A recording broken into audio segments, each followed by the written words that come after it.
తాకట్లో ఉన్న బంగారాన్ని విడిపించి ఆ రోజున మార్కెట్ ధర కట్టి మిగిలిన డబ్బును మీకు అందిస్తుంది కొమ్మూరి గోల్డ్. నమస్కారం, మీరు చూస్తుంది ఐ డ్రీమ్. నేను మీ కీర్తి. నాతో పాటు బ్రహ్మశ్రీ గోరుగుంట్ల సురేష్ బాబు గారు ఉన్నారు. నమస్తే సురేష్ బాబు గారు. కీర్తి గారు నమస్కారం అండి. గురువు మారడం అన్నది చాలా ఇంపార్టెంట్ ఫేజ్.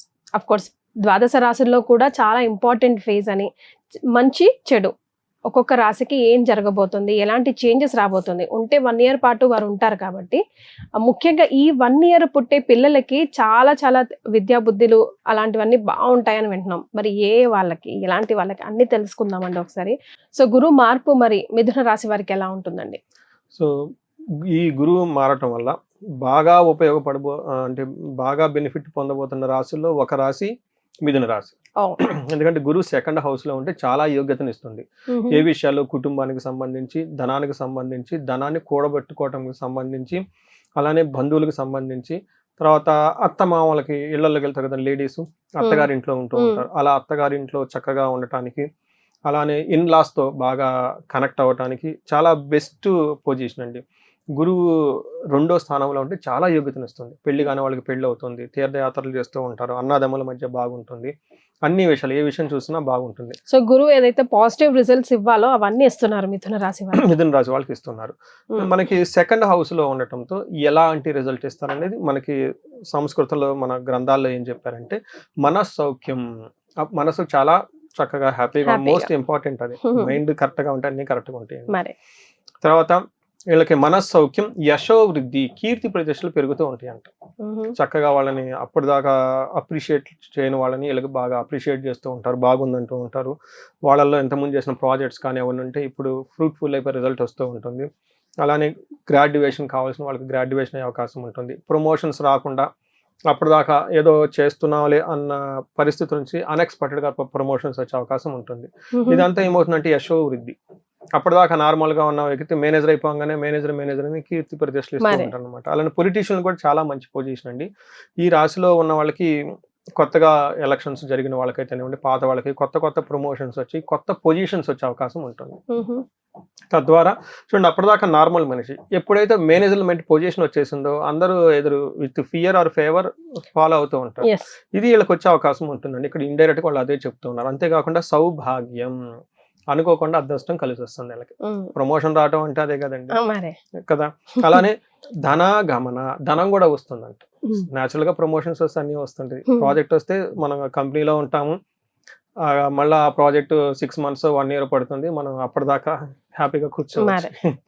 అంటే ఈ ఐటీలో ఉన్న వాళ్ళకి పెద్ద ప్రాబ్లం ఏంటంటేనండి, ఓ ప్రాజెక్ట్ అయిపోయిన తర్వాత మళ్ళీ వచ్చే ప్రాజెక్ట్ దాకా వాళ్ళు అందులో ఉంటారో లేదో కన్ఫ్యూజన్.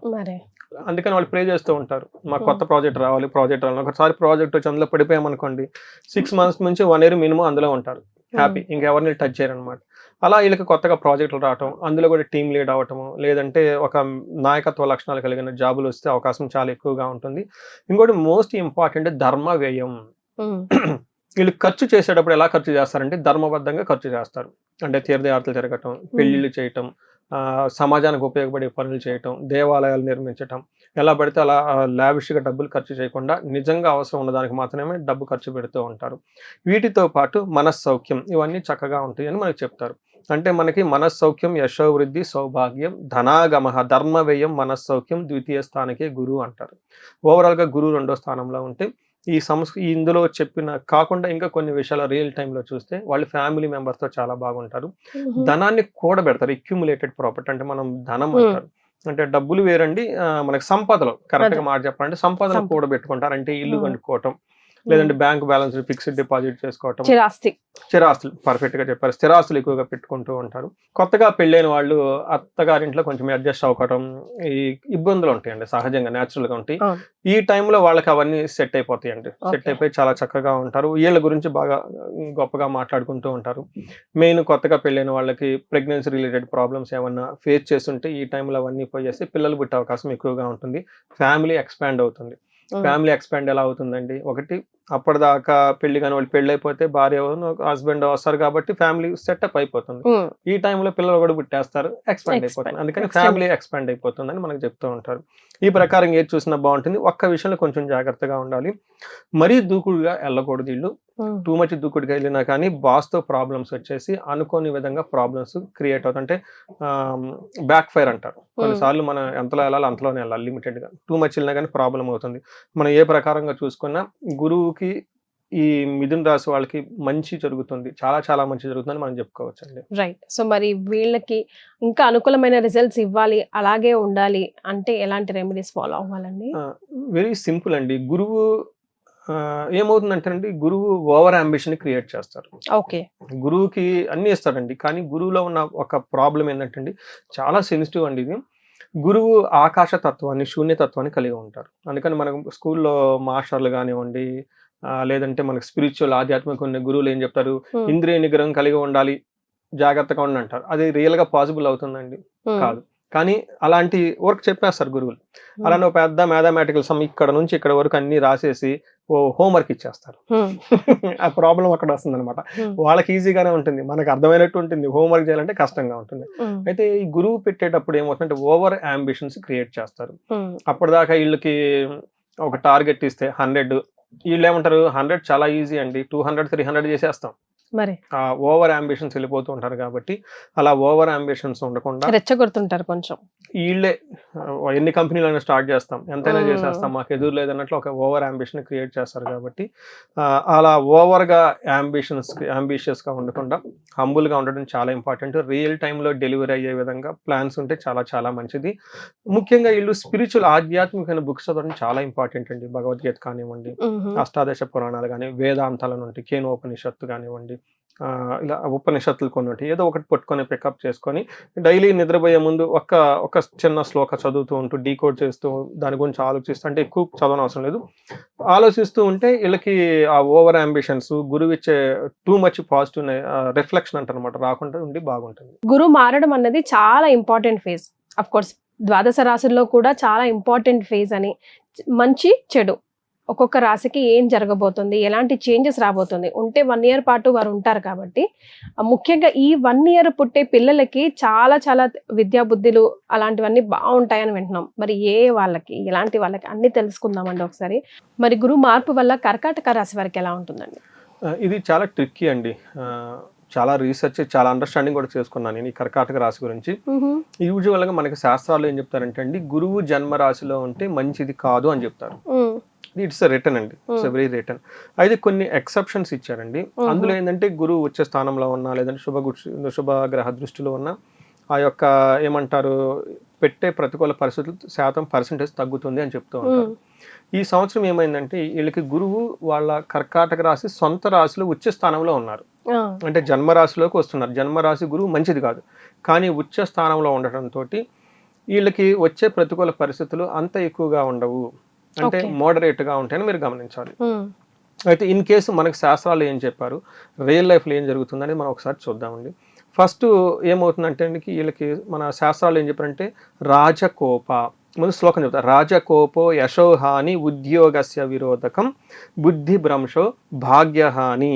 ఓకే, తృతీయ స్థానకే జన్మస్థానకే భృగు అంటారు. జన్మస్థానంలో కనుక గురువు ఉంటే ఏమవుతుందంటే రాజకోప అంటే పై అఫీషియల్స్ నుంచి కోపం వస్తుంది, ఎక్కువగా ప్రెషర్ వస్తుంది, అనుకున్న డెడ్ లైన్స్ వీళ్ళు కమిట్మెంట్ టూ మచ్ ఇచ్చేస్తూ ఉంటారు బయట గురువు యొక్క ప్రభావంతో. కానీ రియల్ లైఫ్ లో వాళ్ళు డెలివరీ చేయలేరు. ఇదంతా రాజకోపం. నువ్వు ఎందుకు చెప్పావు కమిట్ అయ్యావు, కమిట్ అవ్వకుండా ఉండకూడదు కదా. ఈ టైప్ కమిట్మెంట్ అన్కమిట్మెంట్ ఈ టైం ల్యాబ్స్ లో వీటితో విపరీతమైన ప్రెషర్ వచ్చేస్తుంది వాళ్ళకి. రెండోది యశోహాని. సో ఎప్పుడైతే కమిట్మెంట్లు ఫెయిల్ అయిపోయారో న్యాచురల్ గా అది మార్క్ పడిపోతూ ఉంటుంది కదండి, డీగ్రేడ్ అయిపోతుంది, బ్యాడ్ నేమ్ వస్తుంది. ఉద్యోగస్య విరోధకం, వాళ్ళు చేయాలనుకున్న పనుల్లో ఆటంకాలు వస్తూ ఉంటాయి. అందుకని చెప్పి చాలా చాలా కేర్ఫుల్ గా ఉండాలి. ఎందుకంటే గురువు ఈ క్రియేట్స్ ఓవర్ అంబిషన్ అండి, చాలా ఓవర్ అంబిషన్ క్రియేట్ చేస్తూ ఉంటారు. అందులోని ఉచ్చ స్థానంలో ఉండి కర్కాటక రాశికి జన్మరాశిలో ఉండటంతో వాళ్ళ మీద వాళ్ళకి టూ మచ్ ఏమంటారు నమ్మకం, self confidence, too much confidence వెళ్ళిపోతారు, ఓవర్ కాన్ఫిడెన్స్. ఎందుకంటే జన్మ రాశి nothing but self, their own self image. వాళ్ళని చాలా గ్రేట్ గా ప్రొజెక్ట్ చేసుకోవడానికి ట్రై చేస్తూ ఉంటారు. అది మంచిది ఒక సెన్స్ లో, కానీ ఆ రియల్ టైంలో డెలివరీ చేయటది చాలా ఇంపార్టెంట్. మరి దీంతో ఏమవుతుందంటే రియల్ టైంలో నేను చాలా మంది చూస్తా గురుదశ వచ్చిన వాళ్ళని ఉన్న వాళ్ళకి చాలా ఓవర్గా కమిట్ అవుతారు. కొంతకాలానికి వాళ్ళు రియలైజ్ అవుతారు, ఓ ఇది పని మనం చేయలేము అని. ఆ ఇచ్చిన కమిట్మెంట్కి కాంపెన్సేట్ చేసుకుని ఓవర్గా వర్క్ చేయడం చేస్తూ ఉంటారు. లేదా నెక్స్ట్ డే మళ్ళీ ప్లానింగ్ మార్చేస్తారు, అది ఎటు అవ్వట్లేదు, నెక్స్ట్ ప్లానింగ్ మారుస్తూ ఉంటారు. ఈ టైంలో వాళ్ళు 2 పనులు జరుగుతుంటుందండి. ఒకటి వీళ్ళకి ఓవర్ అంబిషన్స్తో ఉండటంతో కీపింగ్ ఆన్ ప్లాన్స్ చేంజ్ చేస్తూ ఉంటారు. లేదా రెండో విషయం ఏంటంటే దే బికమ్ ఏ డిప్రెషన్లోకి వెళ్ళిపోతారు. అయ్యో మనం ఎంత కమిట్ అయ్యామే అవటం లేదు, ఎంత కమిట్ అయ్యామో అవటం లేదు అని చెప్పేసి. ఈ 2 సహజంగా గురువు సరిగా లేకపోతే వచ్చే ప్రాబ్లమ్స్ అండి. ఓవర్గా కమిట్ అవుతారు, సరిగా చేయలేదు, ప్లాన్లు కీపింగ్ అని మారుస్తూ ఉంటారు, లేదా డిప్రెషన్లోకి వెళ్ళిపోతారు. ఇక్కడ ఏంది చూడండి, రాజా కోపం, ఆల్రెడీ బాస్ ఈజ్ యాంగ్రీ, ఉద్యోగంలో ఆటంకం వస్తుంది, బుద్ధి భ్రంశం, వాళ్ళే ప్లానింగ్లన్నీ మార్చేస్తూ ఉంటారు, బుద్ధి భ్రంశం, మైండ్ మారుతూ ఉంటుంది, భాగ్యహాని, అనుకున్న విధంగా టార్గెట్ డబ్బులు కానీ అది అంతా రాదు, ఆ ఉద్యోగంలో ఆటంకాలు న్యాచురల్గా ఉంటాయి వీళ్ళకి ఈ టైంలో. అందుకని చెప్పేసి వీళ్ళకి ఎంతైతే కమిట్మెంట్ అనుకుంటారు దాంట్లో 10% మాత్రం వీళ్ళకి పబ్లిక్గా కమిట్ అయ్యి ఓవర్గా డెలివరీ చేస్తే చాలా రిజల్ట్ ఉంటుందని మనం చెప్పుకోవచ్చు. దీనికి ఒక సమరీ చెప్పుకుంటే అపకీర్తి, ఉద్యోగంలో చిరాకులు, బుద్ధి భ్రంశం, సంపదలకు హాని కారణంగా ధన నష్టము, అవమానము, కంగారు, శత్రు వృద్ధి, చేసే పనుల ఆటంకాలని థియరిటికల్గా మనకి చెప్పేస్తారు. మనకి అయితే పాజిటివ్ సైడ్ ఏంటంటేనండి, తీర్థయాత్రలు చేసే వాళ్ళకి చాలా బాగుంటుంది, పిల్లల విషయంలో చాలా బాగుంటుంది, పెళ్లి కాని వాళ్ళకైతే పెళ్లి అయ్యే అవకాశం చాలా చాలా ఎక్కువ ఉంటుందని చెప్తారు. మనకి దీనికి అసోసియేట్ గా ఒక పురాణాల స్టోరీ కూడా ఉందండి. మనకి రామాయణంలో రాముడు యాక్చువల్గా అడవులకు వెళ్ళిపోయిన టైంలో వాళ్ళకి జన్మరాశి అనే గురువు ఉన్నారని చెప్తారండి. అంటే రాముడు 12 సంవత్సరాలకి అడవులకు వెళ్ళిపోయారని మనకు చెప్తూ ఉంటాం. అంటే కరెక్ట్గా ఆయన పుట్టిన టైం నుంచి మళ్ళా గురువు ఎక్కడికైతే వచ్చారో కరెక్ట్గా 12 yearsకి రాముడు వనవాసానికి వెళ్ళిపోయారు అని చెప్తూ ఉంటారు. అయితే దాని యొక్క ఉద్దేశం ఏంటి? గుడ్, ఏదో ఒక టైంలో మంచి జరుగుతుంది, అది మంచిగా చెడని మనం చెప్పలేం. ఎవరు కోపం వచ్చింది? వాళ్ళ నాన్నగారు కోపం వచ్చేసింది. ఉద్యోగంలో ఆటంకాలు ఎవరు కలిగించారు? వాళ్ళ తల్లి గారు కదండి. ఇలా తల్లి ద్వారా ఆటంకాలు వచ్చినాయి, తద్వారా ఆయనకు కమిట్మెంట్ ఇవ్వడంతో ఈయన దశరథ మహారాజు కోపం వచ్చేసింది. టోటల్గా అవ్వాల్సిన పని కాకుండా ఇబ్బందులు పడిపోయేసి ఉద్యోగంలో ఆటంకం, మతి భ్రంశ, అక్కడి నుంచేసి సన్యాసం తీసేసుకొని అడవులకు వెళ్ళిపోతూ ఉంటారు అనమాట. ఇదంతా శ్రీరామచంద్రమూర్తికి ఆయన జన్మరాశిలో గురువు ఉన్నప్పుడు ఇలా జరిగింది అని చెప్పేసి మనకి పురాణాల్లో ఉందండి. సో ఆ స్టోరీని మనం ఇన్స్పిరేషన్ గా తీసుకోవచ్చు. ఇక్కడ కర్కాటక రాశి కొంత సమ్ ఎక్స్టెంట్ తీసుకోవచ్చు. అనుకున్న పదవి రాకుండా ఇబ్బందులు పడిపోయే అవకాశం ఎక్కువగా ఉంటుంది అని మనం తీసుకోవచ్చు. తద్వారా వీళ్ళకి మెంటల్గా డిప్రెషన్ అయ్యే అవకాశం ఎక్కువగా ఉంటుంది. సీరియస్గా చేద్దామన్న పనుల్లో ఆటంకాలు ఉంటాయని గమనించాలి. రైట్. మరి వీరికి ఎలాంటి రెమెడీస్ సూచిస్తారండి? వీళ్ళు చాలా ఎక్కువగా రెమెడీస్ చేసుకోవాలండి. ఒకటి, గురువులకు సేవ కంపల్సరీ చేయాలి. రెండోది, భగవద్గీత లాంటి ఎక్కువగా చదువుతూ ఉండాలి. తర్వాత దత్త చరిత్ర అని ఒక ఉంటుందండి గురువుకి సంబంధించిన, గురు పూజ అని ఉంటుంది. గురు పూజ రెగ్యులర్గా చేసుకున్నా బాగుంటుంది. వీటితో పాటు మనం ఇందాక చెప్పుకునే విధంగా కొన్ని లాస్ట్లో కొన్ని పరిహారాలు చెప్పడం జరిగిందంటే అవన్నీ చేసుకుంటూ ఉంటే చాలా బాగుంటుంది. మెయిన్ ఒక్క విషయాన్ని గుర్తుపెట్టుకోవాలి, చాలా సహనంగా పేషెన్స్గా ఉండటం, మెడిటేషన్ చేయటం చాలా చాలా ఉత్తమం. చాలా సంతోషం అండి. ధన్యవాదాలు. ధన్యవాదాలు.